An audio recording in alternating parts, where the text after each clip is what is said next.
la review de Yuan Zun de chez Maned avec toi, prof. Alors ça, c'est une surprise, ce titre. Alors ça, c'est... On c'est d'autant l'attendait plus pas. une surprise, c'était pas le thème. Ce troll. Bah c'est rigolo, je trouve que la mise en situation de l'arrivée de ce titre dans nos reviews est totalement fun, enfin, c'est Parce marrant. que du coup, effectivement, c'est pas le titre qu'on avait prévu de reviewer, mais ouais. C'est celui que t'auras. Celui que, voilà, c'est un peu comme la phrase dans Batman, tu sais, c'est pas celui que tu veux, mais celui que t'as besoin. Hein. Du coup, Yuan Zun, un web manhwa, qui est du coup sorti chez Maned, un éditeur qu'on connaît pas vraiment en France. Hein, il est sur la même branche que Nazca. Mais on va bientôt les connaître puisqu'ils vont venir dans l'émission. Teasing. Dis donc. Je donne pas la date car je l'ai pas en tête, mais bientôt. D'accord, je vais être là. Je note. Mais du coup, ouais, effectivement, on est sur du web manhwa, hein, donc effectivement édition couleur dans le sens français, comme on a l'habitude chez Nazca avec leur titre, comme Soul Land. D'ailleurs, c'est un peu dans la même veine parce qu'on est sur des titres dans un style un peu antique, cultivation, arts martiaux, avec un peu de magie, comme ils aiment bien en faire. Hein, c'est un peu les canons du light novel chinois. Et du coup, Yuan Zun, c'est complètement ça. Hein. Donc on suit Yuan, hein, donc c'est le nom du héros là sur la couverture, qui est l'héritier d'un grand empire, les Zhou, qui du coup était prédestiné à une vie de king, n'est-ce pas? Hein. C'est un énorme roi. Hein. Sauf qu'il y a un autre clan jaloux et avide de pouvoir qui a réussi à briser sa destinée. Yuan, qui devait naître donc sous le signe du dragon, s'est fait siphonner son énergie par le clan des Wu. Le dragon finit dispersé par l'énergie des Wu, qui est celle du serpent et du phénix. Et donc Yuan naît sans méridien magique, ce qui fait que normalement en fait tu as 8 méridiens qui te permettent de canaliser ton chakra, hein, voilà, le ki, et les siens sont bouchés, on va dire, ça n'existe pas chez lui, parce qu'il se les fait voler à sa naissance. Donc il pense qu'il est malade, donc il fait régulièrement des sortes de cures pour guérir, pour continuer à vivre, on va dire. En fait, il y a sa mère qui lui donne du sang et du coup, elle est très affaiblie à cause de ça. Waouh. Ouais, hein, au début de l'histoire, on démarre, il a 13 ans. Et il n'est pas au courant, il ne sait pas ce qui lui arrive. Il n'est pas au courant et du coup, à 13 ans, ses parents finissent par lui avouer la vérité. Et forcément, ça le fait câbler.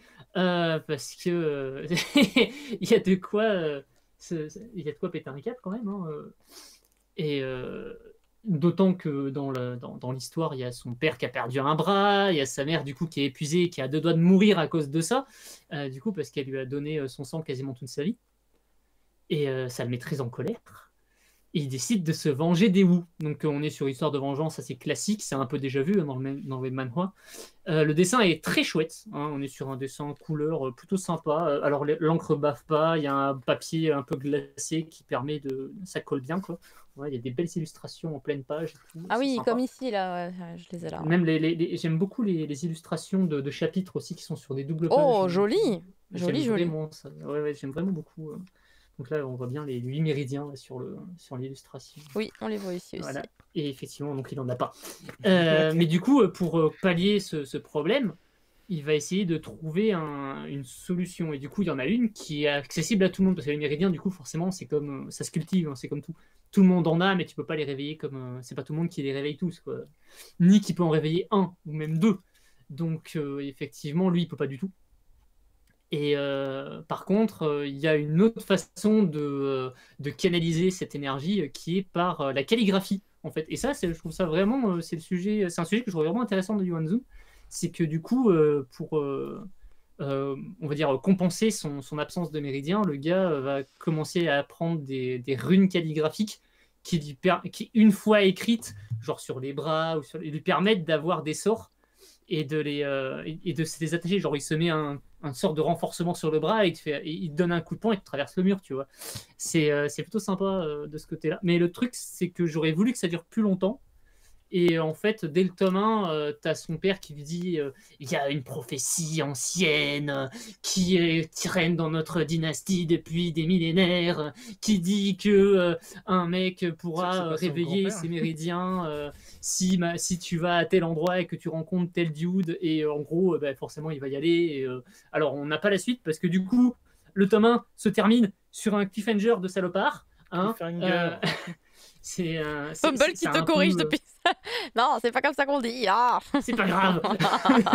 Mais du coup, on sait pas ce qu'il advient de la suite. C'est un peu dommage. Mais par contre, on a droit à un petit explicatif de l'univers qui est sympa.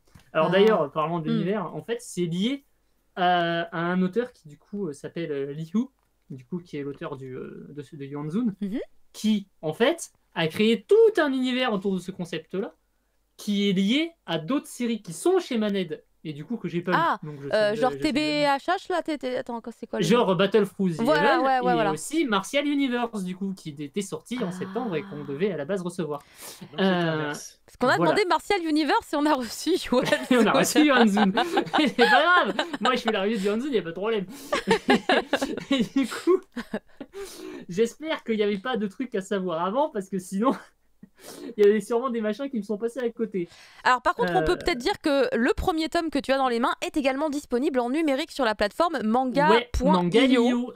Ça a été annoncé aujourd'hui ou je sais plus. Je crois que j'ai vu un tweet passer cet après-midi qui en parlait. Non, c'est l'appli. Non, cet après-midi, il disait que ça c'était en application. Ça c'est ça. C'était il y a quelques jours qu'ils ont annoncé qu'il y avait Yuan Zun qui arrivait sur la plateforme.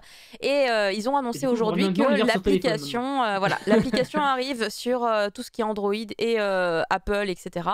Donc c'est la grande nouveauté et n'hésitez pas, les gens qui veulent tenter, évidemment, allez-y parce que ils sont hyper cool. C'était sorti les deux premiers étaient sortis en juillet du coup. Donc je sais pas où on en est maintenant, peut-être qu'on en est au 3 ou 4. Du coup je comprends pas pourquoi on a reçu celui-là. Je sais pas non plus. Mais écoute, en vrai, j'aime beaucoup la couverture, elle est super jolie.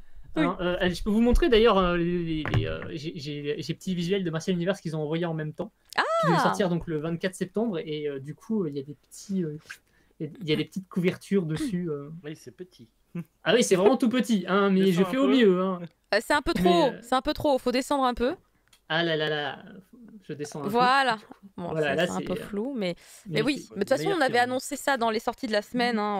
Ouais, c'est comme ça d'ailleurs que tu avais dit. De Martial Universe, elles sont un peu plus. Elles sont dans la même veine d'ailleurs. C'est pas le même illustrateur, mais voilà, c'est. Je suis assez curieux de voir ce que va donner la suite de Yuan Zun si je prends la suite.